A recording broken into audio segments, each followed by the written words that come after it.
వ్యవసాయ క్షేత్రంలో పంట పండించే రైతులు పనిలో పనిగా విద్యుత్ ఉత్పత్తి చేయనున్నారు. ప్రభుత్వం అందించే సోలార్ విద్యుత్ పంపులు ఇక నుంచి గ్రిడ్కు అనుసంధానమై ఉత్పత్తి చేసిన విద్యుత్ను సరఫరా చేయనున్నాయి. తొలుత 1,00,000కు పైగా సోలార్ విద్యుత్ పంపులు ఇందుకు వినియోగించనున్నారు. ప్రభుత్వ కార్యాలయాల మొండి బకాయిల నుంచి బయటపడేందుకు విద్యుత్ శాఖ ఓ కొత్త పరిష్కారానికి శ్రీకారం చుట్టింది. త్వరలోనే ప్రీపెయిడ్ మీటర్లను ప్రభుత్వ కార్యాలయాల్లో అమర్చనుంది. ఇంధన పొదుపులో ప్రభుత్వం చేపట్టిన వినూత్న కార్యక్రమాలు రైతులనే విద్యుత్ ఉత్పత్తిదారుగా మార్చేనున్నాయి.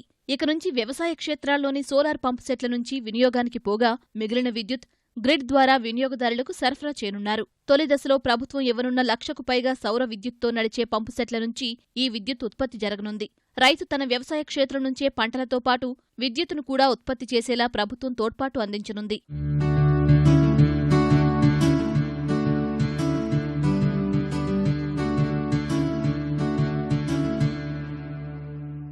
ఒక్కో సోలార్ పంపు సెట్టుకు బిగించిన సౌర పలకలు గంటకు 3.7 యూనిట్ల విద్యుత్తును ఉత్పత్తి చేయనున్నాయి. రోజులో దాదాపు 30 నుంచి 40 యూనిట్ల వరకు విద్యుత్ ఉత్పత్తి జరిగితే ఏడాది పొడవునా 300 రోజులకు 4,000 యూనిట్ల విద్యుత్ ఉత్పత్తి ఒక్కో సోలార్ పంపు సెట్ నుంచి రానుంది.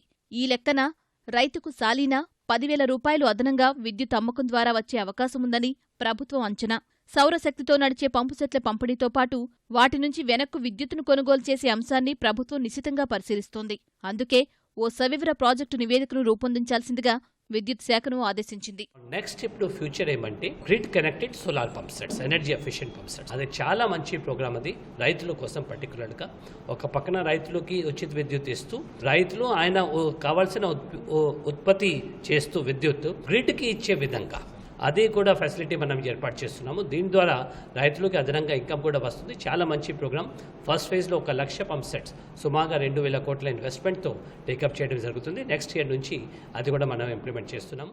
విద్యుత్ ఆదాలో దేశంలో మిన్నగా ఉన్న రాష్ట్ర విద్యుత్ శాఖ తాజాగా ప్రభుత్వ కార్యాలయాల్లోని ఉపకరణాలపై దృష్టి పెట్టింది. కార్యాలయాల్లో మామూలు విద్యుత్ దీపాల స్థానే ఎల్ఈడీ బల్బులు, ఉపకరణాలను వినియోగించనున్నారు. ఏపీ సీడ్కో సంస్థ ద్వారా ప్రభుత్వ కార్యాలయాల పరిస్థితిని అంచనా వేసి దాదాపు 120 కోట్ల రూపాయల వ్యయంతో విద్యుత్ ఆదా ఉపకరణాలను ఏడాదిలోపే మార్పు చేయాలని నిర్ణయించారు.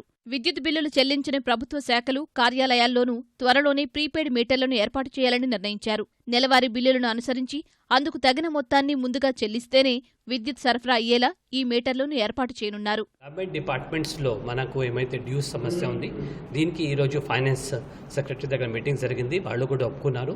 ఇప్పుడు ఆల్ గవర్నమెంట్ ఆఫీసెస్లో నెక్స్ట్ ఇయర్ మనం ఏప్రిల్ నుంచి ప్రీపెయిడ్ మీటర్స్ పెట్టడం జరుగుతుంది.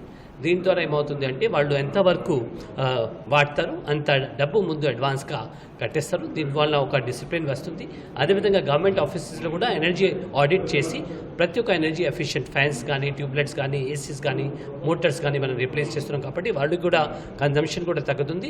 అదే పక్కన మనకు కూడా బెనిఫిట్ జరుగుతుంది. పంచాయతీరాజ్ శాఖతో పాటు జలవనరుల శాఖ, ఇతర ప్రభుత్వ శాఖల నుంచి దాదాపు 2,000 కోట్ల రూపాయల మేర బకాయిలు రావాల్సి ఉందని విద్యుత్ శాఖ చెబుతోంది.